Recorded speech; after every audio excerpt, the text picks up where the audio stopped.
Eh bien, écoutez, chers amis, bonsoir à tous. Bonsoir aux membres de la République des Lettres. Conférence mystère ce soir, puisque nous allons faire une conférence un peu hybride. Pour ne pas dire conférence préparée à la ZOB, mais j'avais quand même envie de la faire. Qu'est-ce que j'entends par là? C'est que, à la base, j'avais prévu une conférence sur Charles VI, mais je bon, ça aurait été long, puis en 1 heure, on ne peut pas tout dire. Et si vous vous souvenez bien, pardon, on avait, posé le projet d'une conférence sur Jeanne d'Arc. Mais pareil, je me suis dit: «Bon, on pourra pas tout dire». Et donc là, nous allons faire une conférence où nous allons parler de la vie littéraire, un peu comme avec Zola, sauf que cette fois-ci, au lieu de nous concentrer sur, heu merci Yann. Au lieu de nous concentrer sur le monde littéraire du 19e siècle, on va aborder, on va rentrer un peu, on va découvrir le monde littéraire de la fin du 14e et du début du 15e siècle. Et vous allez voir que ça va être un peu l'occasion de faire, plein de conférences en une et de faire une très grande introduction, puisque à travers la figure que je vais vous présenter, on va pouvoir parler de la vie littéraire, des enjeux des auteurs de l'époque, quelles pouvaient être leurs polémiques, on aura l'occasion d'y revenir, quels étaient un peu les milieux lettrés à la cour de Charles VI, et un peu aussi comment un auteur de traités, de poèmes, de vers, pouvait être témoin de son temps, et en fait, le temps de l'époque, bonsoir la France Libre, je viens à peine de commencer donc c'est pas grave, et le temps de l'époque, qu'est-ce que c'est? C'est le comment dire? Bah, la folie de Charles VI, les débuts de la guerre civile entre Armagnac et Bourguignon, la reprise de la guerre avec les Anglais, donc un temps de calamité qui revient s'abattre sur le royaume de France. Vous allez voir que la figure que je vais vous présenter ce soir, elle combine un peu tous ces aspects-là. Donc ça va être un peu, voilà, on va un peu, comment dire? Remettre le nez dans ce que c'est un milieu littéraire, mais aussi on va revenir dans, ben, la vie de la France, le climat, du royaume de France au début du XVe siècle. Période fascinante s'il en est, et ça va un peu servir de grande introduction à peut-être, je sais pas, une série Netflix, un film hollywoodien sur le sujet avec, Collot en Charles VI. Voilà, ça lui irait très bien vu qu'il est un peu concon, voilà. Zertor lui fera Isabeau de Bavière, voilà, parce que c'est une femme fourbe et sans honneur, hein, voilà. Non, je rigole. Vangelis, lui, il fera, je sais pas, un gros bourguignon, ça lui ira très bien. Bon allez, j'arrête, sur les taquineries et je présente un peu le sujet. Donc ce soir, chers amis, on va se concentrer, d'ailleurs j'ai prévu des images puisque, comme ça, Zertor aura l'ordre des images directement, en vue, il n'aura pas besoin de se triturer la tête. On va se concentrer sur la figure de Christine de Pisan, que vous connaissez sans doute de nom au moins, j'imagine, vous avez déjà dû en entendre vaguement parler, mais là on va un peu, aborder le sujet, voilà, on va rentrer dans les détails un peu. Alors pas tous les détails parce que l'idée c'est pas de retracer sa vie de A à Z, mais en quoi elle peut être intéressante pour nous, en tant que témoin, de la vie en France, dans les milieux un peu lettrés, fin 14e, début 15e siècle. Et vous allez voir que c'est très intéressant et que c'est une figure très intéressante que j'aborde pour plusieurs raisons. Tout d'abord parce qu'elle a, enfin comment dire? Beaucoup de courants de pensée féministes ont essayé de la récupérer en faisant la première féministe de l'époque, féministe médiévale, et on vous allez voir qu'au cours de la conférence, je vais avoir l'occasion de grandement nuancer ce constat-là. Mais qu'est-ce que je voulais dire d'autre? Oui, c'est aussi intéressant de se pencher sur son cas puisque c'est un peu la première femme de lettres française si on veut, même si elle est italienne de naissance. Mais on va avoir l'occasion de rentrer dans le sujet et je vais arrêter de lire, vos bêtises, dans le chat. Bonsoir Pierre, je viens à peine de commencer donc aucun problème. Donc avant de rentrer dans le vif du sujet, je vais faire une grande introduction et je vais vous expliquer comment je vais procéder. C'est-à-dire que là, pendant 5 petites minutes, je vais vous présenter les grandes lignes de sa vie et après on va rentrer dans vraiment ce qui nous intéresse. Parce que là, je vais juste balayer, ce qui est important de savoir sur, les débuts de sa vie et ensuite on va voir un peu, ben, comment elle est devenue, femme de lettres. Parce que ça s'improvise pas à l'époque, fin 14e siècle, début 15e, on s'improvise pas, femme savante en fait, ça n'apparaît pas du ciel.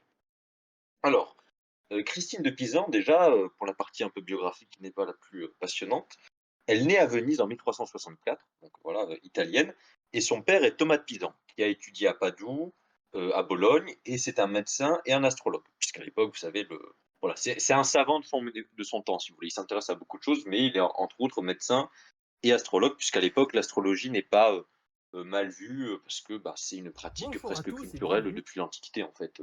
Alors de temps en temps, il y a quelques controverses dans l'Église, savoir, comment on doit considérer l'astrologie.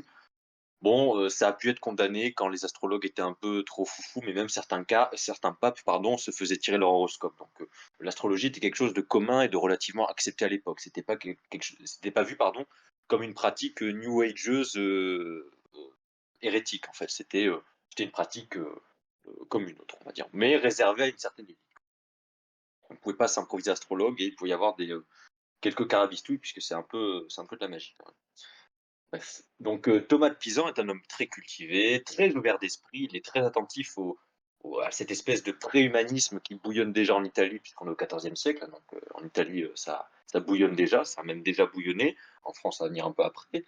Et donc il est repéré par Charles V, grand roi de France, hein, voilà, Charles V, hein, notre préféré, et donc il est invité à la cour de France en 1368. Donc Christine, qui est alors une enfant, va suivre son père avec toute la famille.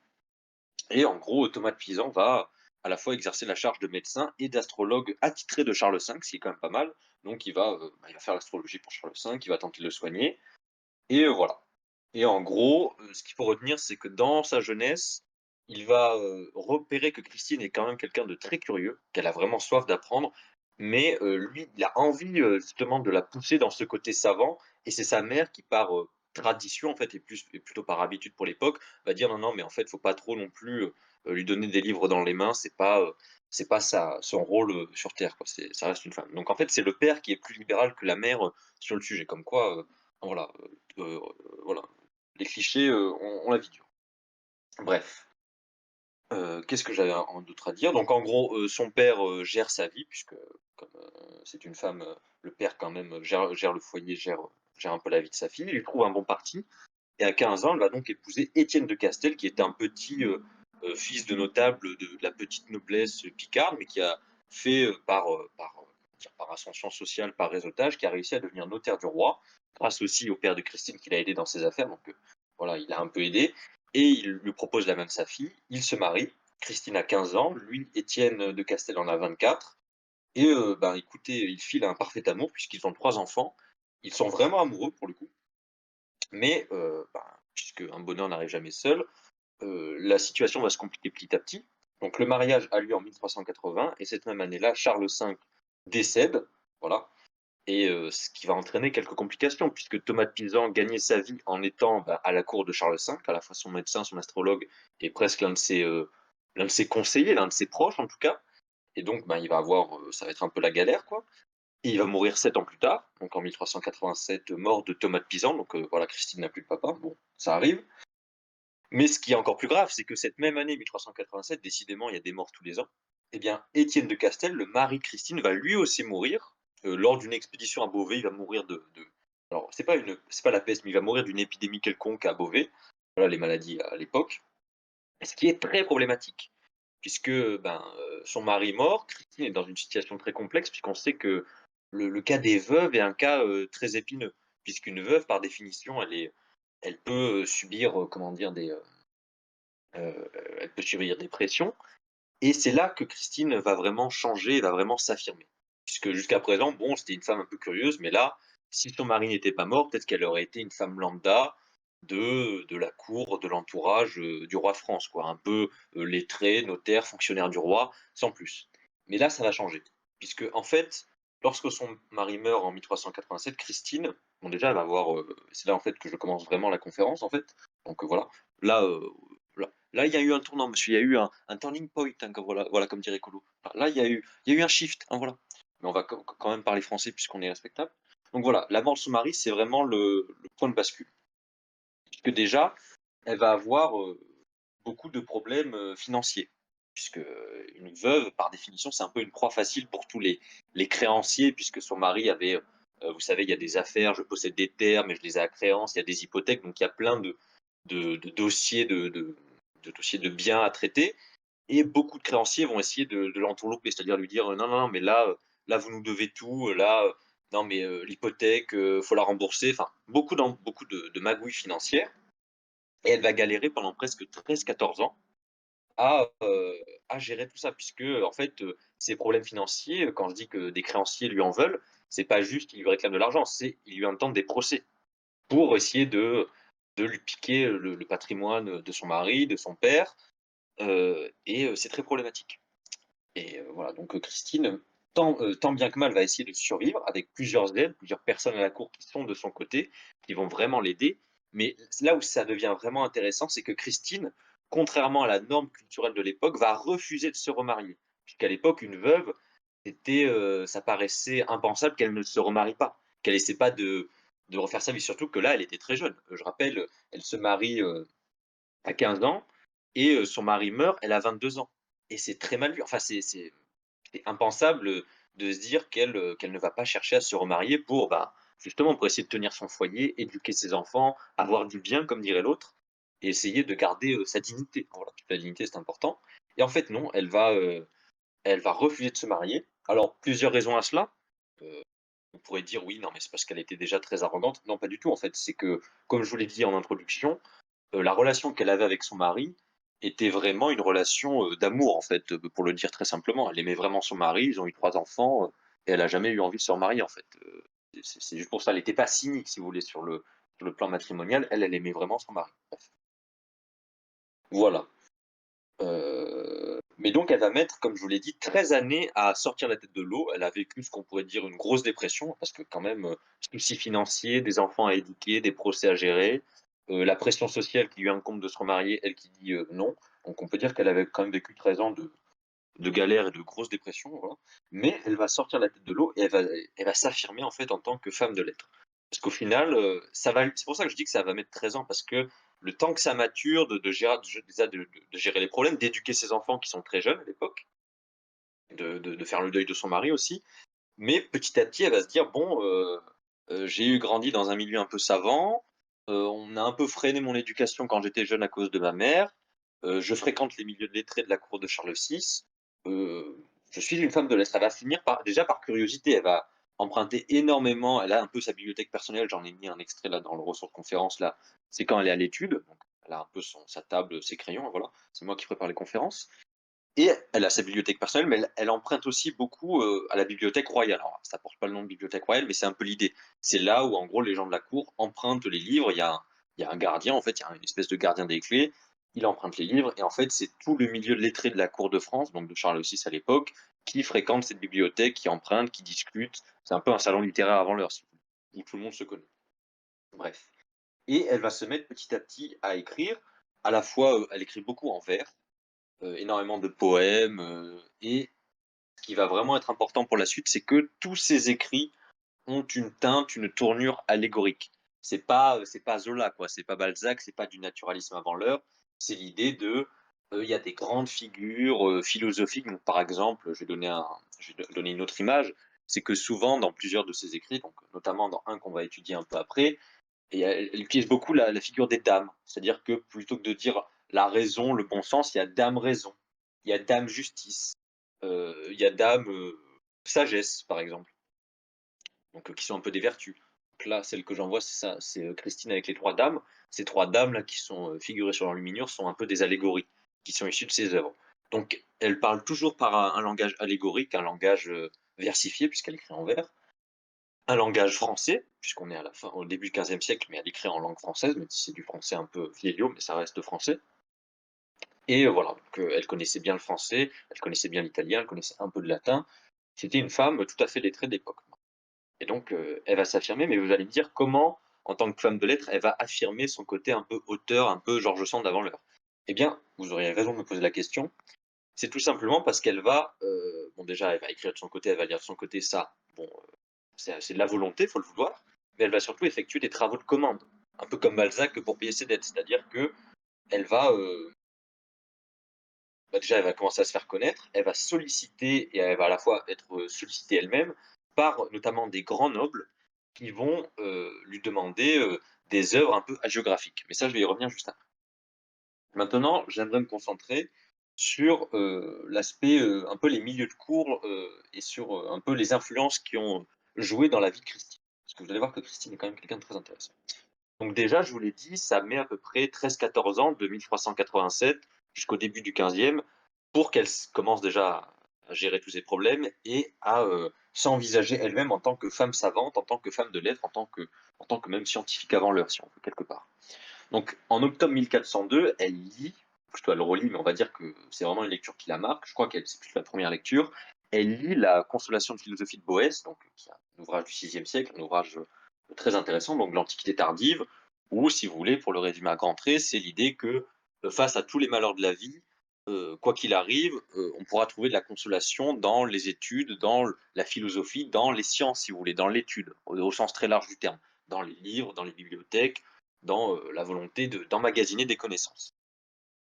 Et ça a vraiment eu une influence, gigantesque sur Christine, puisque c'est à partir de là qu'elle va vraiment faire son basculement et s'envisager comme ça. C'est-à-dire que ce basculement, comme je vous l'ai dit, s'il met 13 ans, c'est que, bon, déjà, il y a des problèmes, ça mature, mais il y a aussi des lectures. Et la consolation, de philosophie de Boès en fait partie. Et c'est vraiment là, elle va vraiment s'identifier à Boès et se dire: «Bah, je vais tenter de jouer le même rôle. Enfin, je vais m'inscrire un peu dans ce mode de vie-là, ce mode de vie philosophique». Bref, donc elle adopte un mode de vie monacal, fait de lecture, d'études, d'écriture. Et donc, comme je vous l'ai dit, elle fréquente les milieux lettrés de la cour de Charles VI. Voilà, et c'est un peu ce qui lui permet de faire la promotion de ses œuvres. C'est sûr que si Christine avait vécu dans la paysannerie, au fin fond de la Picardie, ça aurait été compliqué de se faire connaître. Là, son père était déjà de la cour, elle a grandi dans ces milieux lettrés de la cour, donc c'est facile de se faire «un nom» entre guillemets. Voilà, elle part avec déjà, des connaissances et des cartes en main. Bref, voilà. Heu, oui, ça je l'ai déjà dit, exactement. La cour de Charles VI à cette époque-là, il y a déjà l'influence de ce qu'on pourrait appeler un humanisme. Alors, je mets des gros guillemets, mais ce que j'entends par là, c'est plutôt un renouveau de la vie littéraire. Je vais m'arrêter là parce que bon, humanisme, ce serait un peu préhumanisme si vous préférez. Bref, on ne va pas épiloguer, là-dessus. On va commencer déjà avec, son premier gros ouvrage, qui est Le chemin de longue étude, comme quoi, sa vie de philosophe s'illustre très bien dans le titre de ses ouvrages, pardon.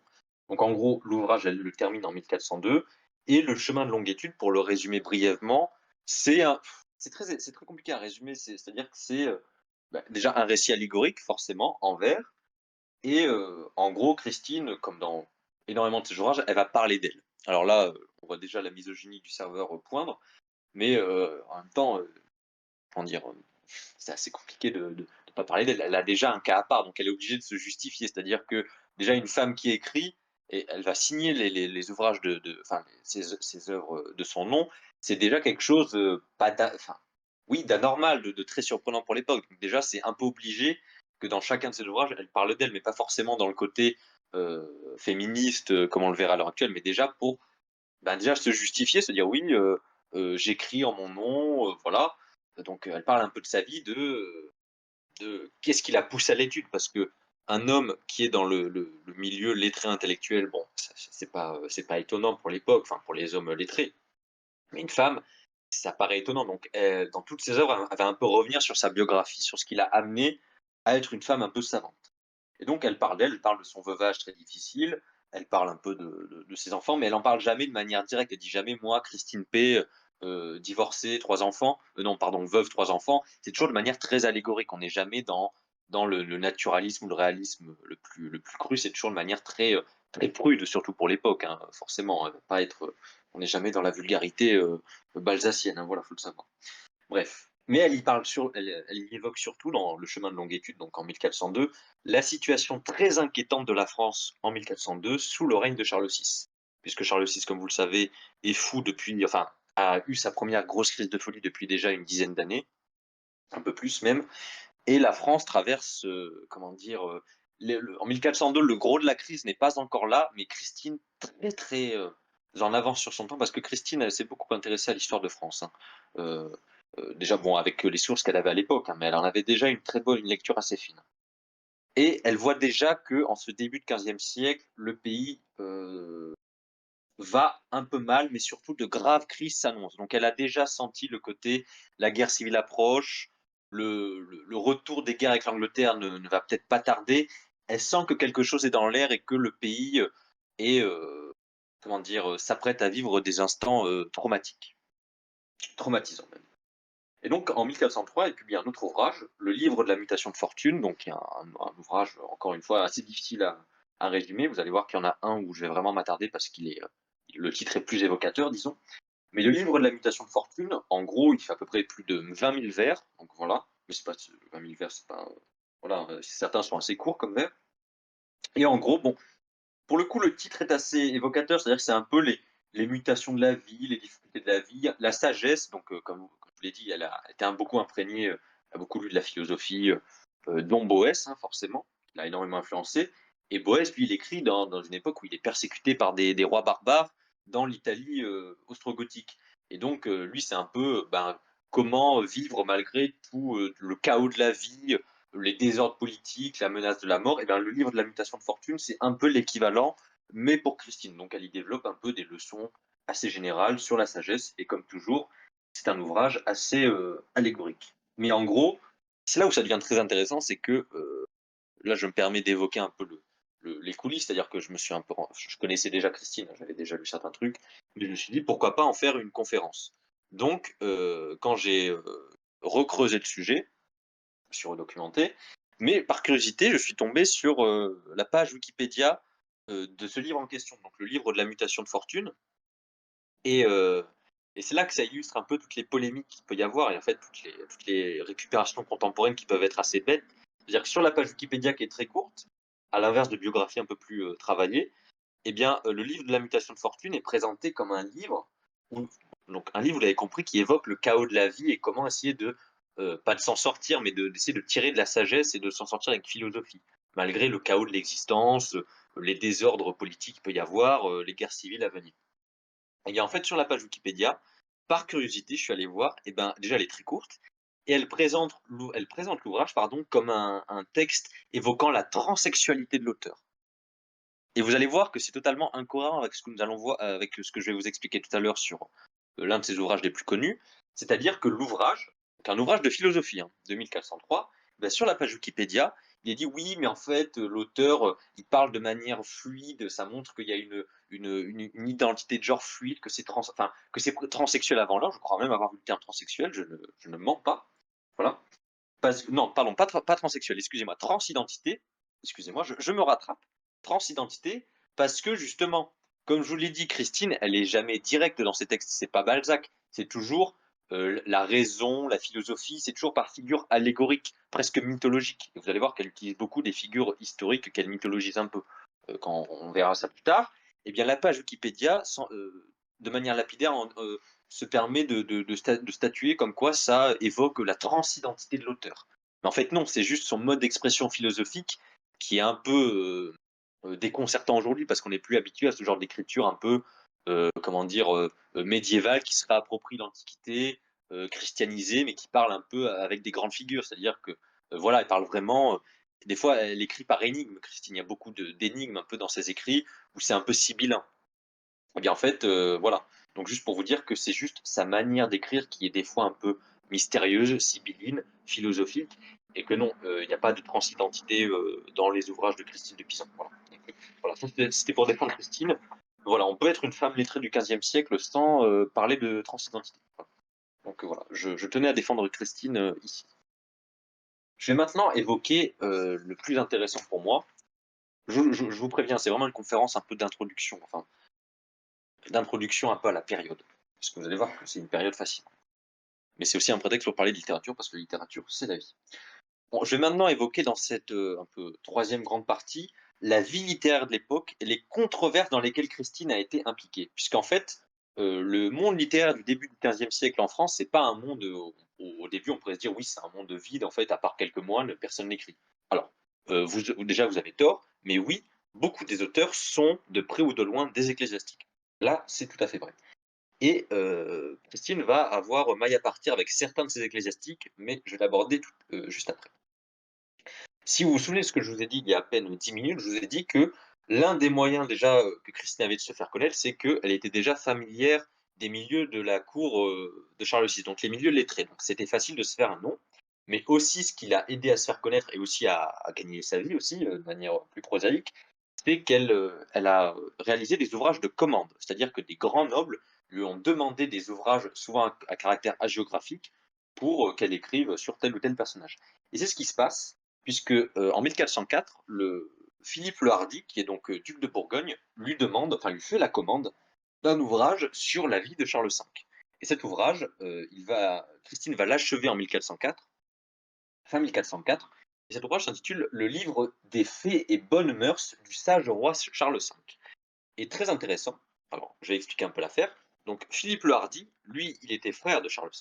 Donc voilà, et il s'entendait bien avec son frère, il y avait aucun problème. Je vais y revenir un peu après pour donner un peu de contexte. Il s'entendait très bien avec son frère, il était duc de Bourgogne, c'était l'un des plus grands, du royaume, donc c'était quelqu'un qui avait un poids, politique important à cette époque-là, et il commande un ouvrage sur la vie de son frère qui est décédé depuis plus de 20 ans et qu'il aimait beaucoup. Et en fait, déjà malheureusement, il va décéder avant que Christine achève l'ouvrage. Mais qu'à cela ne tienne, Christine va quand même achever l'ouvrage et il va avoir une grande popularité, notamment auprès des grands féodaux, c'est-à-dire le duc de Berry va en parler et beaucoup de grands nobles vont le lire avec attention. Et cet ouvrage, il est vraiment intéressant à plus d'un titre, puisque c'est pas juste une bête œuvre hagiographique où elle explique: «Oui, Charles V, c'était le plus beau, le plus riche, le plus gentil, parce que son frère me l'a demandé». Non, non, non. Elle fait une vraie analyse de sciences politiques, des méthodes de gouvernement de Charles V et bah, c'est un peu l'occasion de revenir sur Charles V, pour ceux qui ne le connaissent pas. Charles V, donc c'est le fils de Jean de Lebon. Jean de Lebon qui, en 1359, se fait capturer à Poitiers par les Anglais, désastre pour le royaume. Les Anglais prennent un tiers du territoire, une rançon énorme à payer, je passe très vite. Charles V, à partir de 1360 à peu près, il est plus ou moins roi, déjà, parce que déjà son père est prisonnier à Londres, mais petit à petit il va vraiment s'affirmer, mais il est déjà un peu roi de fait. Et ça va être vraiment le reconstructeur de la France, d'où un peu son surnom de sage, puisque en à peine 20 ans, il va récupérer l'immense partie des territoires que les Anglais avaient conquis, excepté la Saintonge, non, du coup Calais, mais il a reconquis une grande partie de la Normandie et une grande partie du sud-ouest, et des terres du centre de manière plus générale, mais il a été très malin. Et en fait, Christine va analyser ses méthodes de gouvernement. Et quelles étaient ces méthodes? Déjà la reconquête. Charles V était un grand stratège. C'est-à-dire qu'il s'est rendu compte que les Anglais étaient victorieux, non pas parce qu'ils étaient plus forts, mais parce que les armées de France, non pas qu'elles n'étaient pas fortes, mais c'est que il fallait le temps de les réunir. Et les Anglais, ils venaient avec un corps expéditionnaire directement, qui débarquait directement sur le territoire, organisé, déterminé. Donc ils avaient juste à venir repartir. Et en fait, Charles V, il s'est rendu compte que si on retente une bataille rangée contre l'Angleterre, on risque de perdre à nouveau. Et contrairement à son père qui était un grand noble un peu bébête, lui, il est très malin. Donc en fait, ces reconquêtes sur plus de 20 ans, qui vont faire qu'il va vraiment reconquérir quasiment tout le royaume sur les Anglais, ça a été des toutes petites reconquêtes, c'est-à-dire château après château, petit à petit après petit à petit, histoire de reconquérir le territoire morceau par morceau. Et non pas de grandes batailles rangées parce qu'il se doutait que ça n'allait pas marcher. Et c'est comme ça qu'il a reconquis le royaume parce que déjà, économiquement, il y avait la rançon à payer, le royaume était en lambeaux, il y avait la peste, et c'est comme ça que malgré tout ça, il a pu reconquérir les territoires en y allant petit à petit. Et surtout, en faisant de son règne, enfin en plaçant comme objectif de son règne, essayer d'en finir avec les compagnies pardon, je perds le mot, j'ai le mot au bout de la langue. Attendez, voilà, avec les compagnies en fait, tout simplement. Avec les compagnies tout simplement. Donc les compagnies en fait, si vous voulez, ce sont des mercenaires, pour le dire très vite, qui sont soit des soldats déserteurs, soit autre chose, mais en gros des pillards. Mais c'était pas juste un petit phénomène à l'époque, c'était des bandes organisées de plusieurs milliers, voire dizaines de milliers d'individus. Et eux, ils saccageaient le royaume. Ils pouvaient être français comme anglais, hein. Donc il y en avait dans tous les camps. Et c'était vraiment un État dans l'État, presque un narco-État. Et donc Charles V, pendant presque 20 ans, il va essayer de liquider les plus grandes compagnies. Il va tuer les plus grands chefs de compagnie. Mais dites-vous qu'il y en aura encore sous le règne de Charles VI. Donc voilà. Et Christine, là aussi, où elle est très maligne, déjà, c'est que elle analyse comment Charles V a équilibré justement, a équilibré le pouvoir entre son pouvoir personnel de roi et les grands féodaux. Et c'est là où il a vraiment été très malin. Puisque Charles V, bon déjà il avait d'autres frères, hein. Il avait le duc de Berry, donc Jean duc de Berry, Philippe le Hardi duc de Bourgogne, Louis d'Anjou et Louis de Bourbon. Donc enfin bon, voilà. Donc enfin les 3 sont frères, mais le dernier de Bourbon, c'est plus, il a grandi avec eux, si vous voulez. Mais c'est, voilà, il a grandi comme si c'était son frère, bref. Mais là où il a été malin, c'est qu'il a donné les apanages à chacun de ses frères, mais que chacun, chacun avait un peu entre guillemets «son royaume» dans le royaume, mais chacun participait au gouvernement royal.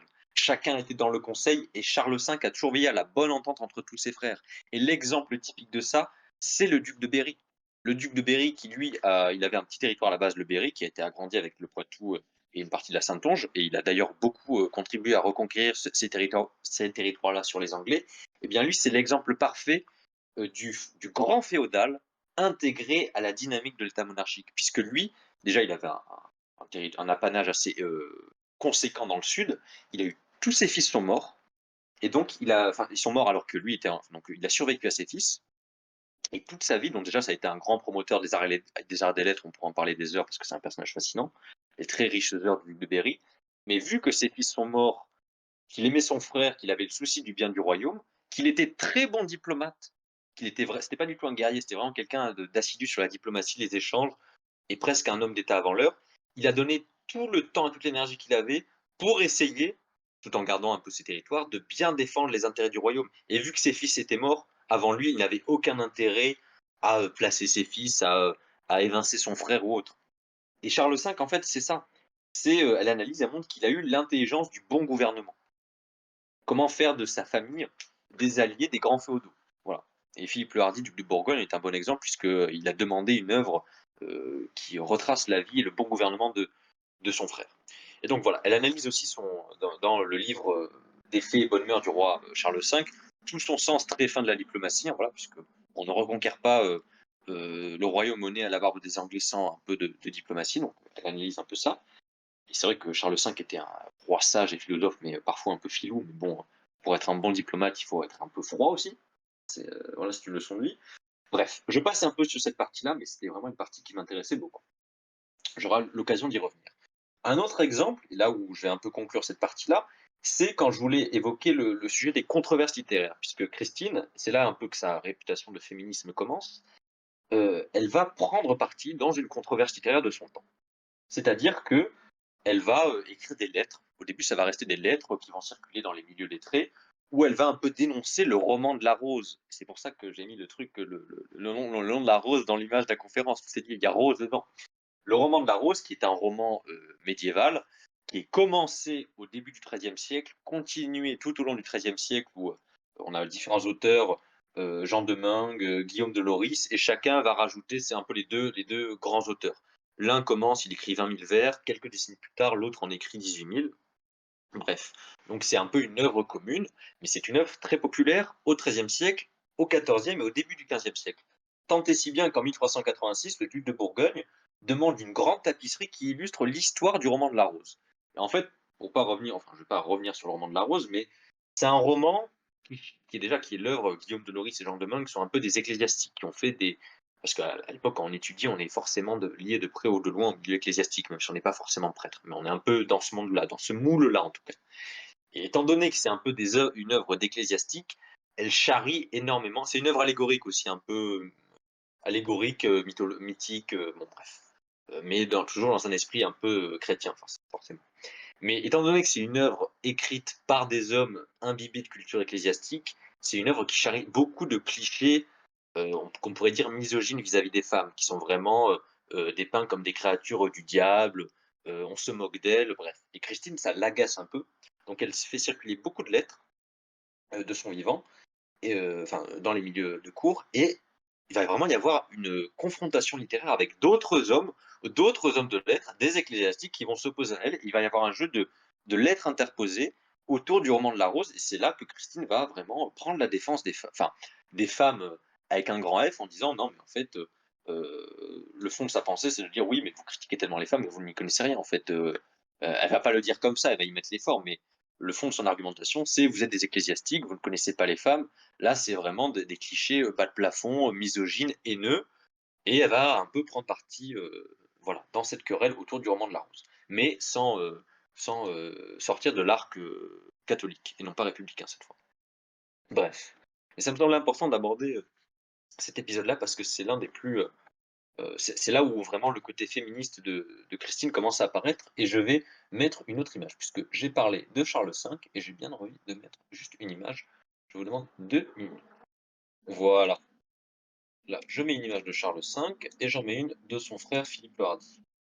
Attendez, excusez-moi, parce que je n'ai pas été très organisé. C'est bon. Voilà. Donc voilà. Bref, donc vous avez vu Christine, femme de lettres qui s'affirme de plus en plus, elle écrit de sa propre plume, elle prend position, enfin voilà, c'est une autrice, voilà, c'est un auteur, engagé monsieur, voilà, comme dirait l'autre et voilà, c'est là où je voulais en venir. Parfait. Mais Christine, c'est surtout avant d'être une femme de lettres et ça j'ai commencé à vous le dire, l'idolâtrie bat son plein effectivement, mais bon, le peuple est tellement, ignare, il a besoin d'images pour réussir à penser, donc je m'adapte à lui. Bref, mais comme vous l'avez compris, Christine, au-delà de son côté femme de lettres, c'est surtout un témoin de son temps et comme je vous l'ai dit, dès le début du XVe siècle, elle se rend compte que le royaume va assez mal. Mais en fait et ça on le voit dès, ce qu'elle écrit sur Charles V, elle a une vraie pensée politique. C'est-à-dire qu'elle montre comment Charles V, au-delà d'être un bon roi, avait, su équilibrer les pouvoirs. Je vais pas vraiment, épiloguer là-dessus, mais elle évoque aussi les parlements qui, enfin le parlement de Paris qui est plus important, qui prend de plus en plus d'importance et pareil, elle se positionne. Elle n'est pas progressiste puisqu'elle n'est pas, pro-parlement, elle ne dit pas: «Le parlement, c'est l'avenir, de la démocratie et du royaume». Non, non, non, mais elle juste elle en prend, comment dire? Elle prend constat du fait que le parlement devient de plus en plus important, mais elle n'est pas très favorable à ça.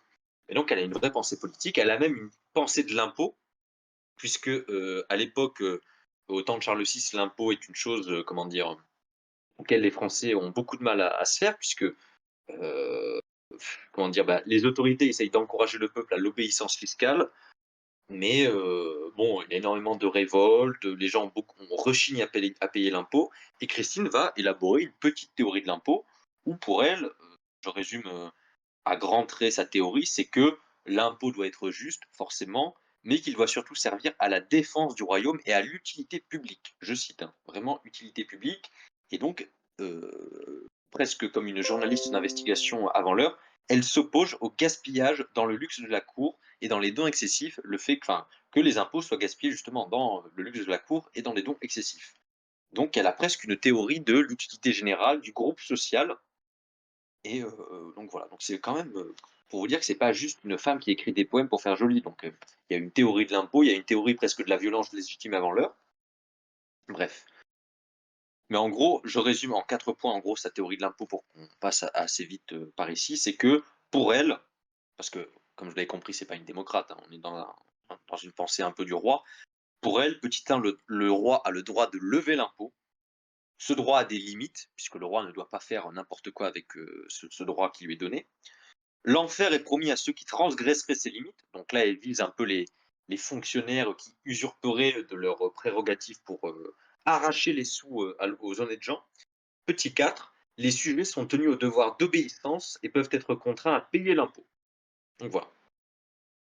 Ce qui veut dire que, en fait, elle est vraiment dans le modèle de Charles V qu'elle apprécie beaucoup, en fait. Enfin, pas qu'elle apprécie, mais elle voyait dans Charles V un roi qui avait été très malin, qui avait su un peu ménager la chèvre et le chou, à la fois en termes de politique extérieure, de politique intérieure. Donc voilà, Charles V a quand même réussi à tenir à peu près le royaume, à reconstruire des murailles, à gérer à peu près correctement l'impôt sans qu'il y ait trop de révoltes, à survivre malgré la peste, à reconquérir le royaume. Donc bref. Donc dans sa théorie de l'impôt et dans sa théorie du monde politique, de manière générale, Charles V reste vraiment sa grosse influence. Donc notamment dans un autre livre, le livre du corps de Policy, donc Policy au sens, la politique, hein, je vais encore la citer une petite fois, où elle parle encore de l'impôt. Quoique parfois par aventure il semble au peuple qu'il est chargé d'impôts, il ne doit pas croire il ne doit pas croire qu'autre part, c'est-à-dire en d'autres royaumes ou pays, le peuple est moins grevé que celui de France. Car même celui pardon, car même s'ils sont moins chargés d'impôts en raison de leur franchise, ils le sont d'autres servitudes plus préjudiciables, comme de grandes cruautés qu'on leur fait, ou que eux-mêmes s'entrefont par meurtre. Et il n'y a point de justice qui les en garde. Donc en gros, Christine, encore une fois, est assez visionnaire, puisque le fond de son message, c'est de dire aux Français, vous vous plaignez, mais au final, dans les autres royaumes d'Europe, c'est à peu près pareil. Tout le monde est loti à la même enseigne et ils payent aussi l'impôt. Donc elle avait déjà presque pressenti le côté très ronchon des Français qu'elle avait, sans doute très bien analysé puisque je le rappelle, elle est née en Italie et son père est italien. Donc même si elle était, francisée d'une certaine manière, elle garde ce regard très extérieur. Ce qui est très intéressant puisque, elle-même dans ses ouvrages, elle se considère comme quelqu'un qui aime beaucoup la France, qui vit en France, mais elle se considère quand même comme italienne. Elle écrit, une italienne, hein, malgré le fait qu'elle écrive en français. Donc voilà, elle a déjà vu ce côté, les Français ronchons avant l'heure. Bref, trêve de grivoiserie. Ah, j'ai déjà vendu la mèche. Mais non. J'ai déjà vendu la mèche sur le bon gouvernement de Charles V, mais non. Puisque ce que je voulais dire, c'est que témoin de son temps, donc là, on l'a un peu vu dans sa théorie politique avec Charles V et l'impôt. Là où je voulais en venir, c'est que, je l'ai dit tout à l'heure, elle pressent les troubles qui arrivent, mais quels sont ces troubles? Me diriez-vous de manière très rhétorique pour faire avancer le schmilblick? Eh bien, ces troubles, comme vous en doutez, bah déjà, c'est qu'avec la folie de Charles VI, le gouvernement, le royaume est sujet à des querelles de factions. Ces factions, vous les connaissez au moins de nom, ce sont les Armagnacs et les Bourguignons. Elles voient ça arriver très vite.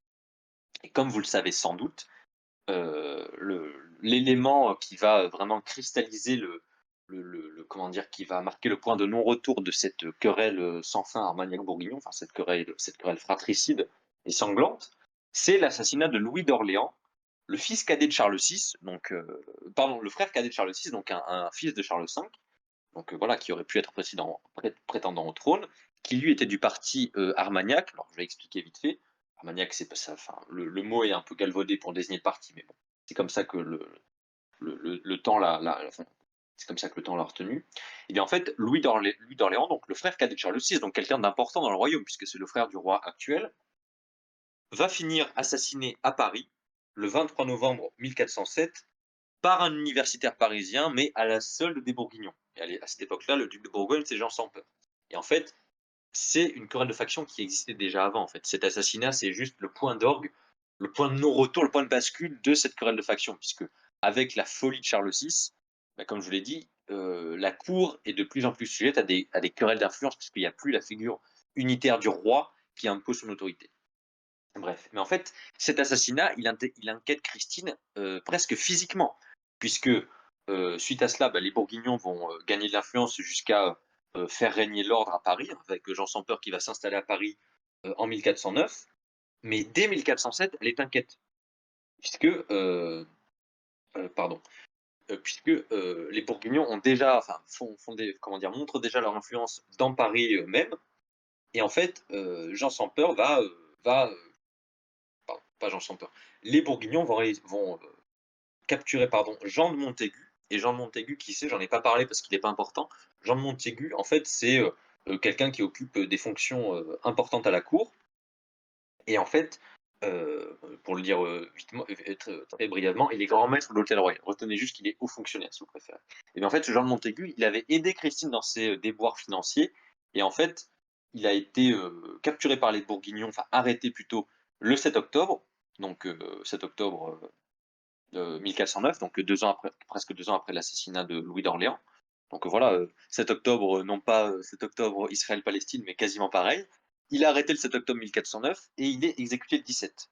Donc là, c'est un très proche de Christine, des milieux de la cour de Charles VI, un peu lettré, en fait, enfin totalement lettré, qui se fait tuer en plein Paris, du fait des Bourguignons. Donc Christine est vraiment très très inquiète, physiquement.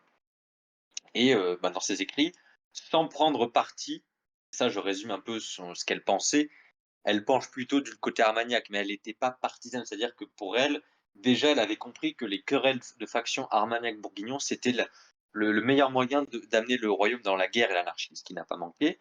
Et déjà, sans doute, avec la grande admiration qu'elle avait pour Charles V, elle avait le souci de cultiver l'unité du royaume. Alors, à sa petite échelle de femme de lettres, hein. Mais déjà, c'est ce qu'elle mettait en avant. Mais de ci, de là, il y a quelques vers un peu sibyllins, on comprend qu'elle défend plutôt le côté Armagnac. En fait, c'est plutôt qu'elle fustige Jean sans peur, qu'elle juge cruel, démagogue surtout, bon, ce qui n'est pas totalement faux d'ailleurs. Bref, je passe un peu là-dessus sur ces querelles, même si c'est quand même fascinant. C'est pour vous dire qu'un jour on fera une série Netflix sur le début du XVe siècle en France.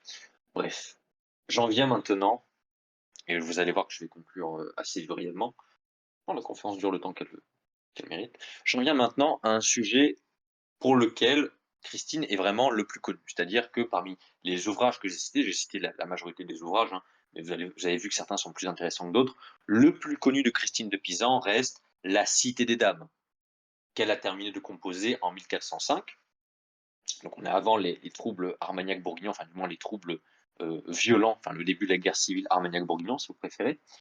La Cité des Dames, comme beaucoup d'ouvrages de Christine, c'est un récit allégorique. Et en gros, c'est un ouvrage, c'est vraiment cet ouvrage-là qui a fait dire à certains que Christine était un auteur, on va parler français, un auteur féministe, Et c'est avec cet ouvrage-là que certains féministes l'ont récupéré en disant: «Oui, première femme féministe, la Simone de Beauvoir, du XVe siècle français». Bon déjà, elle était italienne, hein, madame, voilà, parce que nous on respecte l'Italie, mais en fait pas du tout. Pas du tout, c'est-à-dire que La Cité des Dames est effectivement un ouvrage, comme son nom l'indique, pardon, qui traite des femmes puisque, voilà, en fait, elle était, bah, comment dire? Non, un peu, ça fait un peu ça donne un peu la suite de ces controverses autour du roman de la rose, c'est-à-dire que c'est vraiment un ouvrage dont le cœur, c'est les femmes, point. Et en gros, son postulat de départ, c'est d'essayer de non pas de faire une apologie de la femme en tant que telle, c'est pas le deuxième sexe de Simone de Beauvoir, pardon, c'est plutôt, d'élaborer une théorie presque philosophique, des femmes. Et je vais m'expliquer. C'est-à-dire qu'en gros, déjà, elle va défendre, les grandes femmes, les grandes figures féminines de l'Antiquité. Il va y avoir par exemple, Zénobie, Artémis, donc Zénobie, grande reine de l'Antiquité, figure fascinante. Et en gros, c'est pour répondre à l'argument, toutes ces femmes un peu mythiques, qu'il y a eu des femmes puissantes qui ont exercé du pouvoir, et c'est pour expliquer que les femmes, non, peuvent exercer le pouvoir. Et c'est là où j'insiste. Pour Christine, elle est vraiment dans la casuistique. Son argument, c'est de dire des femmes exceptionnelles peuvent exercer le pouvoir, mais on ne doit pas aller jusqu'à dire qu'elles doivent exercer le pouvoir. C'est pour dire il a pu arriver que des femmes exceptionnelles existent. Donc elle reste un peu dans le monde de l'exception. Et de même pour la culture savante, on pourrait s'attendre à ce qu'elle dise oui, mais comme moi, en fait, il faut que toutes les femmes se mettent à lire, se mettent à écrire, se mettent pardon, à rechercher la vérité et la connaissance. Pas du tout. Elle dit de la même manière qu'elle a défendu les femmes de pouvoir qui ont existé, elle dit: «Ça peut exister, des femmes peuvent être savantes, tout comme des hommes peuvent être savants, de même que des femmes peuvent être, entre guillemets, plus simples, plus terre à terre, de même que des hommes peuvent être terre à terre». Donc son argument, il est vraiment, casuistique. Elle ne comment dire? Elle n'aboutit jamais à un grand modèle philosophique sur le but ou le rôle des femmes dans la société. Elle en reste.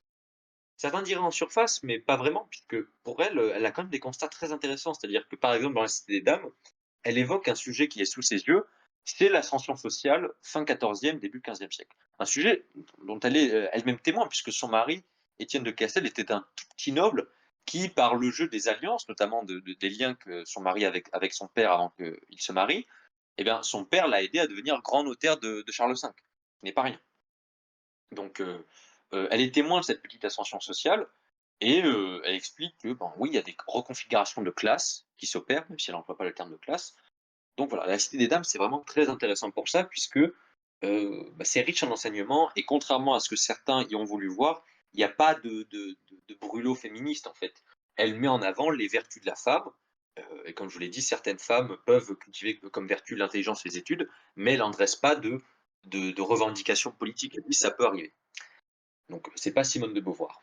Et oui, là, ce que je voulais dire, c'est que là où c'est vraiment pas Simone de Beauvoir et là où c'est vraiment pas le féminisme contemporain avant elle, c'est que comme je vous l'ai dit, elle met en avant des figures de femmes, qui ont exercé le pouvoir dans l'Antiquité en disant: «Oui, il y a eu des femmes d'exception», je vous l'ai dit, Zénobie, Artémis, et ensuite plein d'autres, grecques et romaines.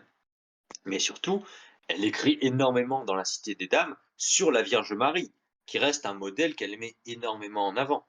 Donc on reste dans un monde, traditionnel pour l'époque. C'est pas du tout une voilà, je me répète encore une fois, c'est pas Simone de Beauvoir et dans La Cité des Dames, je vais commencer à conclure un peu là-dessus. Donc déjà, je vous l'ai dit, elle ne milite pas pour de nouveaux droits, mais surtout, elle continue un peu de taquiner les milieux ecclésiastiques puisque Christine, bon déjà c'était forcément une femme chrétienne, hein, donc chrétienne, sérieuse, normale pour l'époque et elle était un peu agacée par certains, prêches, certains racontards de prêtres de paroisse qui étaient un peu, comment je pourrais dire ça? Si j'étais un peu, anachronique, je dirais misogyne, mais qui étaient un peu, dans l'air du temps en fait, pas plus que misogyne que leur époque, mais qui avaient tendance à avoir ces clichés, très négatifs sur la femme, heu comment dire? Oui, c'est, oui, c'est racontard, c'est bruit un peu de bistrot si vous préférez et dans La Cité des Dames, elle règle encore un peu ses comptes avec ça. Donc c'est, voilà, La Cité des Dames, très intéressant, là-dessus.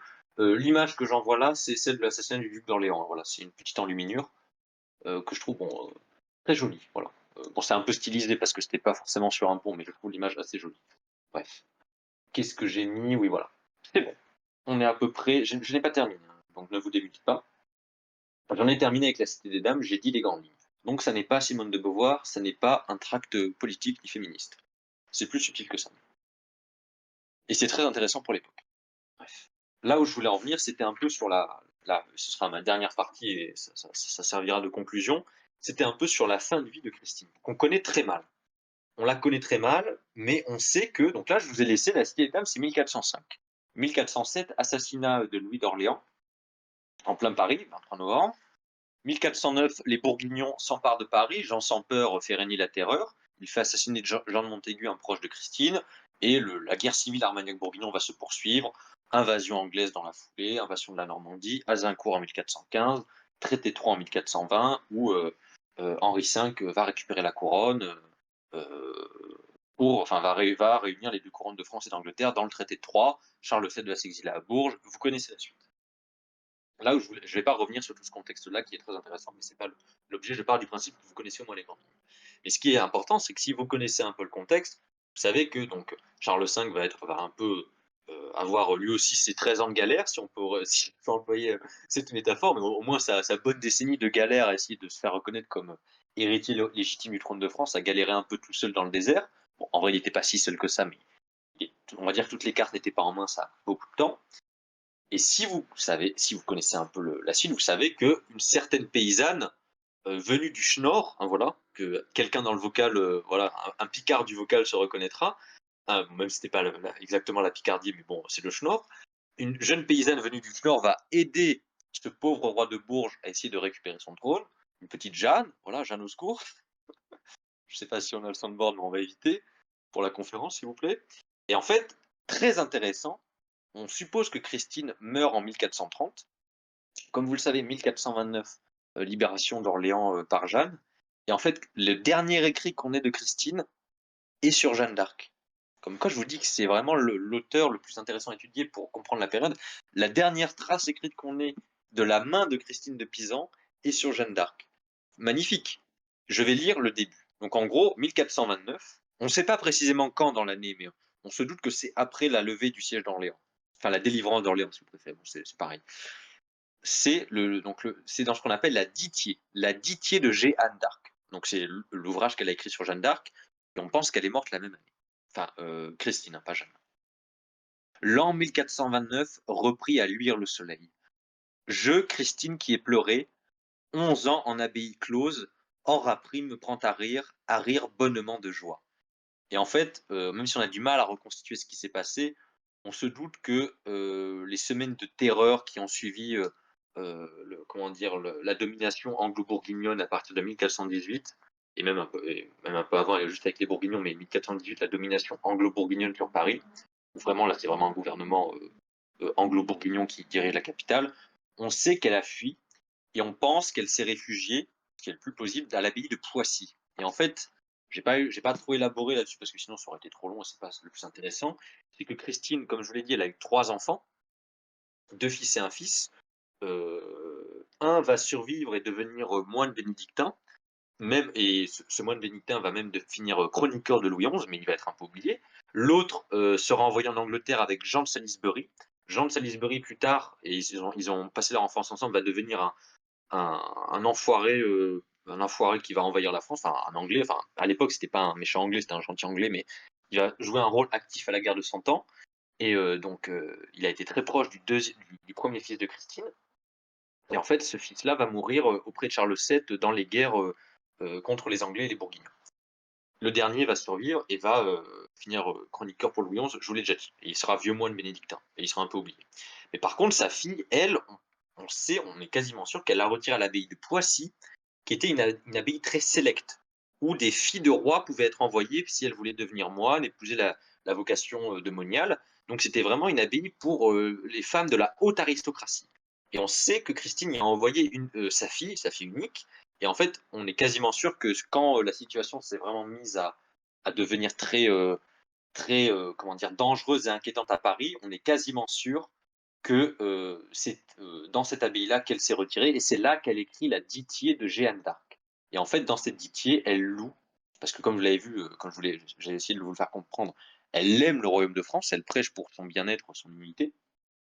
Et en fait, elle est, comme beaucoup de gens de cette époque, elle est soulevée par, Jeanne d'Arc. Alors après, le contexte dans lequel apparaît Jeanne d'Arc et c'est là où il y a un peu la conférence dans la conférence, hein, voilà, on double les conférences, c'est que, le prophétisme des femmes à l'époque n'était pas une chose nouvelle. Il y avait d'autres femmes qui se disaient: «Oui, je suis une prophète, je parle au nom de Dieu». C'était quelque chose d'accepté, de courant à l'époque. C'était pas quelque chose, de mal vu. «Non, Vangie, je ne répéterai pas, tu es arrivé trop tard, j'ai déjà donné l'horaire depuis plusieurs jours, c'est trop tard, je vais pas refaire la conférence pour toi».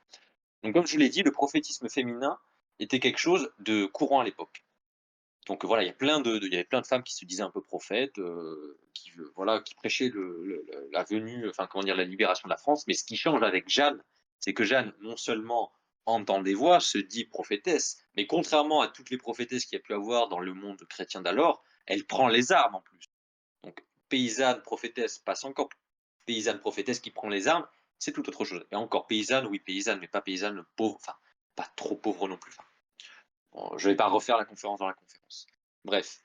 Et donc Christine est emballée par ce qu'elle apprend, par Jeanne qui commence à se faire connaître en assistant les armées du roi, en rencontrant le roi en mars 1429, en faisant libérer Orléans. Voilà, elle est emballée. Donc je trouve ça assez touchant et on est même quasiment sûr que Christine meurt en 1430. Donc elle n'aura pas le fin mot de ce qui arrivera à Jeanne. Elle ne sait pas comment tout ça va se terminer, mais ce qui est intéressant, c'est que dans sa Ditié, elle développe déjà, et en ça elle est encore une fois intéressante du milieu de son temps, elle développe les thèmes prophétiques qui étaient associés à Jeanne d'Arc. C'est-à-dire qu'à l'époque où Jeanne apparaît, bon déjà c'est tellement, c'est à la fois commun et peu commun. Je vous l'ai dit, femme prophétesse, ok, femme qui a des visions, ok, bon, on connaît. Femme qui prend les armes et qui en plus gagne des batailles, Heu, tout le monde est emballé, les Anglais, voilà, reculent, donc il y a quelque chose de presque, il y a un emballement. Mais l'emballement, il est pas, si vous voulez, c'est pas un emballement comment dire? Juste: «Oui, on va gagner», hein, comme, dans un match de foot, c'est un emballement mystique, messianique, vraiment. Et Christine de Pisan est révélatrice de cet emballement. Elle développe des thèmes eschatologiques, donc l'eschatologie, c'est la fin des temps. Les thèmes eschatologiques pour elle, bon oui, Jeanne, enfin Charles avec l'aide de Jeanne va libérer le royaume. Oui, il va devenir roi, tout va bien se passer, tout va rentrer dans l'ordre, mais elle va plus loin. On va lancer une croisade contre les infidèles, donc elle s'en comme plein d'autres heures du temps, il s'emballe. On va, libérer Constantinople, on va convertir tout le monde, c'est fini. Et pour elle, Charles VII, elle le maintient au côté roi temporel, mais elle fait de Jeanne presque pas une apparition du Saint-Esprit, mais l'aspect spirituel de l'emballement mystique de Christine de Pisan, il est pour Jeanne. Et Charles VII est relégué au côté purement temporel, reconquête du royaume, administration, bon roi. Mais Jeanne, elle la voit vraiment comme un astre. Enfin voilà, c'est la première ligne que je vous ai lue, c'est pardon, pardon, attendez, oui, c'est ça.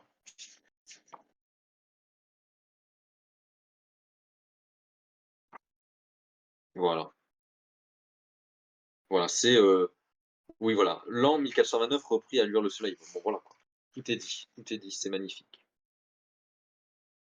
Je pense que attendez, est-ce que je vérifie? Oh, j'aurais tellement aimé qu'on en parle encore, pendant 10 ans, pendant 1000 ans. Heu, non, mais ça, c'est un peu des oui, je pense qu'on va s'arrêter là, chers amis. C'était, oh ouais, non. Attendez, excusez-moi. Oui, je pense que nous allons nous arrêter là, chers amis. C'était donc une petite heure. Attendez, je vais quand même encore broder pour que ça fasse 1 heure pile parce que c'est important. Donc voilà, j'ai un peu tracé à grands traits, la vie et l'œuvre de Christine de Pisan. Vous avez vu, très intéressant puisque, elle développe déjà des pensées autour des femmes. Déjà son statut de femme de lettres, est, comment dire? Est assez, détonnant pour l'époque, hein. Début 15e siècle, une femme de lettres qui s'affirme en tant que femme de lettres, en tant que femme savante, c'est détonnant. Elle développe une pensée sur les femmes, elle est un peu chroniqueuse de son temps, elle a une pensée politique sur l'équilibre un peu de la royauté, elle développe toute une théorie de l'impôt, presque une théorie de la violence légitime, ou du moins du bon gouvernement. Elle parle de manière très allégorique, elle prend parti dans des controverses littéraires où elle s'oppose un peu à la misogynie de certains clercs, même si elle n'est pas féministe pour autant, puisque ce serait totalement anachronique comme vous l'avez vu avec La Cité des Dames, puisqu'elle ne développe pas de pensée, de revendication politique pour les femmes. Elle n'appelle pas à l'éducation, ni au droit de vote, ni aux femmes qui occuperaient le pouvoir. Juste, elle explique qu'il peut y avoir des femmes d'exception, qu'il peut y avoir des hommes savants, comme il peut y avoir des hommes non savants, et de même pour les femmes. Voilà, et vous avez vu que, bah, sa vie, enfin, son œuvre parle beaucoup de la vie politique de la France, de ses soubresauts. Sa vie y a été indirectement mêlée, puisque si les Anglais, et les Bourguignons n'avaient pas pris le dessus, elle ne serait pas exilée, dans une abbaye pendant, 10-11 ans, donc à partir de 1418 vraisemblablement. Et ironie de l'histoire, en tant que femme affirmée, et ben, son dernier ouvrage évoque une autre femme très très affirmée pour le coup, à savoir Jeanne, la seule, l'unique Jeanne. Donc voilà. Et je trouvais que c'était une belle manière de conclure sur la conférence que je n'ai pas su formuler sur Jeanne d'Arc. Et bien, avec Christine de Pisan, je conclus sur Jeanne d'Arc et j'en suis très content. Ça fait plus d'une heure, j'ai tout donné et vous avez compris que, ben, un jour, peut-être sur le serveur, je ferai d'autres conférences sur cette période-là, charnière, fin 14e, début 15e siècle, puisque c'est un sujet, fascinant et vraiment fascinant. Donc voilà, je vous remercie de m'avoir écouté. J'espère que vous avez compris, juste avant que je vous rende la parole, que j'ai essayé d'adopter une démarche un peu, expérimentale parce que je voulais un peu qu'on parle de vie littéraire au fin 14e, début 15e parce que c'est peu connu. Et Christine de Pisan me semblait la plus appropriée. Donc voilà, j'arrête pour le coup vraiment de parler. Je n'ai pas bu une goutte d'eau. Je vous rends la parole pour d'éventuelles questions et je vous remercie de m'avoir écouté. Bravo, bravo. Oh, oh! Ah, c'est Oh méchant là là, là là là! Ah, c'est petit monsieur, hein, c'est petit, hein, quand même, hein. c'est honteux. C'est honteux. Non, c'est une excellente chroniqueuse qui te donne beaucoup, beaucoup d'informations sur la vie de Jeanne d'Arc, mais tu as dit quelque chose qui m'a intéressé, Rod, alors je sais pas si tu l'as fait exprès ou pas du tout, mais tu as dit, quand tu as parlé de Jeanne d'Arc, quand tu as introduit Jeanne d'Arc, tu disais: «Maison en Picardie». Picardie, tu as dit? Non, c'est pas, non, Ça c'est pas la j'ai pas Picardie, mais compris. non, non, c'était un C'est clin plutôt dans les d'œil. Vosges, hein? Ouais, c'est Oui, plutôt dans oui, les non, Vosges, mais c'est en je Wallonie sais quand bien même? que c'est pas la Picardie. Ouais, J'ai dit je dans sais. le Nord comme la Picardie, mais c'était juste pour faire un clin d'œil à quelqu'un. Ah d'accord, une boutade, Il OK. te Ça m'a un reconnaîtra, peu c'était une boutade, interpellé. c'était une boutade. Ça m'a Ouais, un ouais, peu non, non, ça m'a un peu Car interpellé. tout vient de Picardie, c'est pour ça. Ça oh, doit être ça, ouais. Ça doit être ça, ça doit être ça. Non et non pour être, ce qui m'a beaucoup plu, c'est tout ce qui se passe en fait en amont de l'intervention de Jeanne d'Arc avec le roi de Bourges, voilà, avant que le roi de Bourges arrive justement au pouvoir. Voilà, pour ceux qui savent pas, c'est Charles VII. On l'appelait comme ça puisque le domaine royal n'était qu'à Bourges, mais ça je sais que tu en as parlé Hérode. Tu n'en as pas parlé justement, c'est peut-être le sujet d'une prochaine, conférence là-dessus, pourquoi pas, soit dit en passant. Mais en tous les cas, j'ai beaucoup apprécié parce que